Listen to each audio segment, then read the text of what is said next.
It's Donnie Crashbones, and I'm about to review Coheed Cambria's second stage Turbine Blade. This is from the Armory Wars series. A fictional setting in the future. Sanchez, beautiful voice of amazing music like this band. When they started, they were not even recognized, and this is the album that got them recognized to a whole crowd of a new generation. Yet the songs are so amazing and has even definitely been turned into a graphic novel recently in the past. This album, I don't know, I think it just have a lot of moves and times where you just really just want to go on a drive, or you just want to listen to the full thing through. There's nothing really wrong with this. I think when I listened to this first of all and stuff like that, I didn't know what was metal, what was emo, and they were put in the between the emo genre, alternative rock, and metal. But the thing is, they have always fit in around all that and still been appreciated by fans and other such rockers and music goers. With the band now definitely putting not enough time, I guess, into making another album. I guess they have been doing better things, and I guess the series might be over in the music world of Claudio, but with this album is always a best album to remember.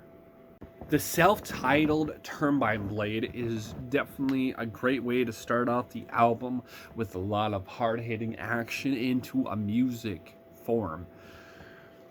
Around the same generation where Taking Back Sunday, Under Oath, and a bunch of other bands and stuff like that really didn't match the style and energy Coheed Cambria brought to the table. Time Consumer has definitely a lot of basic things you may probably see in 2000s arena rock, but the things you really don't notice, it feels like a movie already you're listening to, and you're already in it.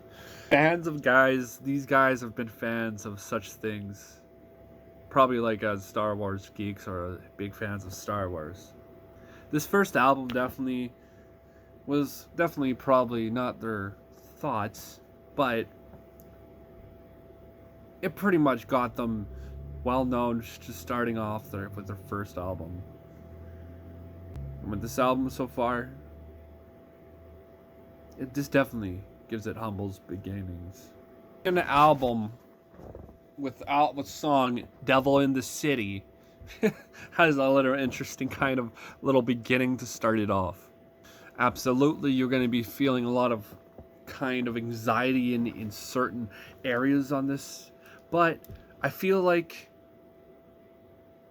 it's like a big adrenaline rush. The drums and the guitars and stuff like that going together and stuff like that, like it's just like a battle that you're at. The war that will never end and will continue. This band has definitely predated My Chemical Romance by a bit. In 2002, the same year, My Chemical Romance's Gerard Way decided with Eyeball Records, released I Brought You My Bullets, You Brought Me Your Love. And within the same year, Coheed Cambria with this album was a hit. Devil in Jersey City, it was definitely a little big comparison, I would say, a little bit in the middle, because there's a lot of respect I can give to the band and the people who worked on this album. This album is just definitely something not a lot of people have been seeing, but there's a lot of people out there who like Rush, and this is for people who like Rush, I guess. I mean, if you like Rush and you still like punk rock, this is for you. Voice the beautiful voice of Claudio just keep on basically wailing on this whole album and stuff of something that hasn't been done, you know, afterwards or before. And the grunts and the the screaming breaks, it's always something that I was definitely give you a surprise on this album. Everything Evil is definitely another track, I guess I would say, comes back from the other track and stuff, continuing it and introducing more fear into the ears and maybe eyes and sights of people, what they might be envisioning on this album. Something Evil is definitely, I guess, a very grim kind of thought and a good sneaky little track. The album talks about facing its fears in a world full of evil, and it's basically an amazing kind of message, you know, definitely in a song and stuff, and in the music around this band, who, you know, when they just started.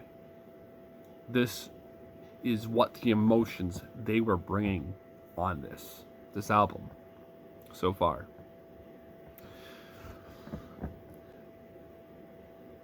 That's not all the tracks, though.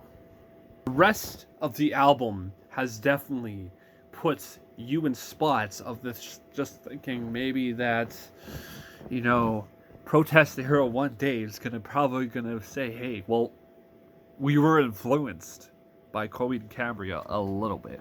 But the things what you'll probably be hearing, you'll hear some folky type of little jams with a delirium trigger. I gotta say, like, there's nothing really I have been in deep into this album except that I would like to kind of listen to this again, because the first time I listened to it, I didn't stop. It felt like a movie and stuff like that, and it just felt like, you know, just going a lot of different places and stuff, but you're in the same planet they have made on this album. The track kind of just feeling like with a lot of triumphant and feeling, you know, defeated from battle. This track kind of gives you a little bit of a breather from the rest of the wars happening right now.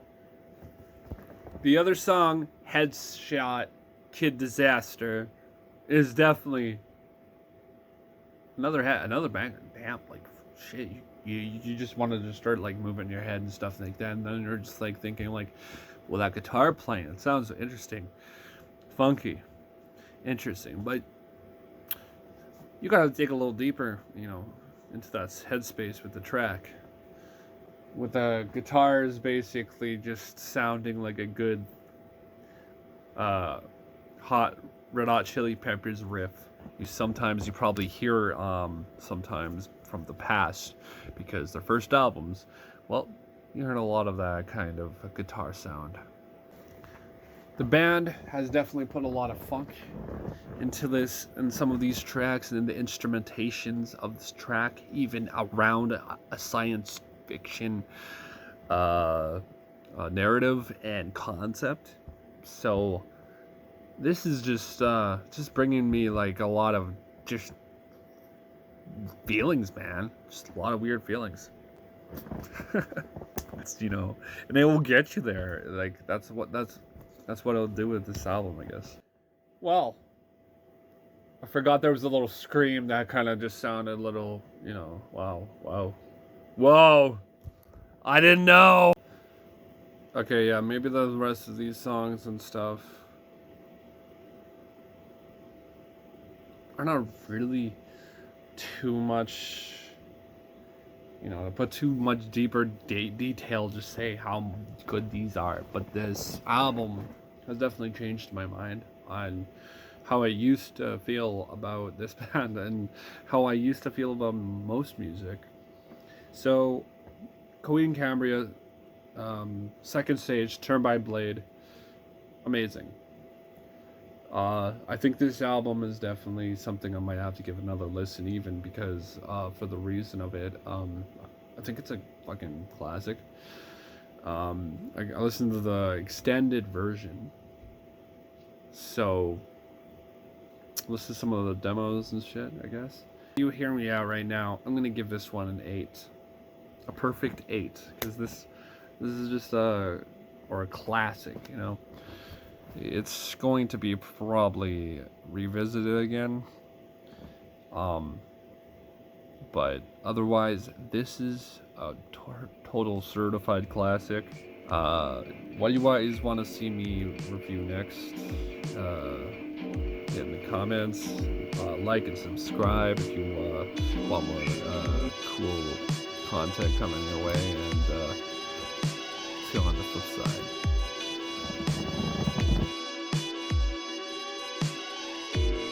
So lately, I haven't been really around to do shit. And I haven't done really a live Facebook thing or any review thing in a while. So I appreciate you guys waiting and stuff. We've been going through a little bit of stuff. We just did a show at Private Collective in Saskatchewan, and it was a great time. Hopefully we're going to be doing some more shows in the future. New vlogs coming soon. New review just seeing now, and more new reviews coming in the future. I'll try to get to you guys as much as I can, but yeah, have a good day.